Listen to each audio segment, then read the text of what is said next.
መንገድ ማን ነው ብለን መያዝ አለብን። በዓለም ላይ ያላችሁ ሁላችሁም ነግራችኋለሁ።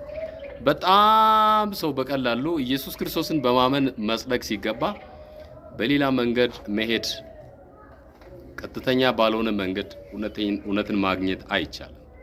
ስለዚህ ቦታ ኢየሱስ ክርስቶስ ብቻውን በዓለም ላይ እውነተኛ መንገድ ሊሆን የሚችል በዓለም ላይ ያለው አዋቂ የለም፣ ሽማግሌ የለም፣ የተማረ ሰው የለም። በጣም ልቅ የሆነ ሰው፣ በጣም ልቅ የሆኑ፣ በጣም የተማሩ፣ በጣም ታላላቆች የሚባሉ የሉ። እውነተኛ የሆነ በምድር ላይ እኔ እውነተኛ ነኝ እኔን ስሙ የሚል እኔ ነኝ ያለ የለም። ስለዚህ እውነት እላችኋለሁ ብሎ በአፉ የተናገረው ኢየሱስ ክርስቶስ በበጎች በረት በበሩ የማይገባ ሌባ ወንበዴ ያለበት ዋናው ምክንያት እሱ ብቻውን እውነት ስለሆነ። በኢየሱስ የማይገቡት ጻፊዎች አሉ።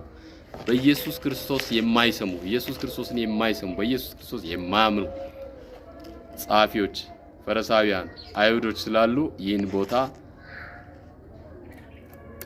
በግልጽ ተናግሯል አውጥቶ በግልጽ። ስለዚህ የበጎች እረኛ እሱ ነው።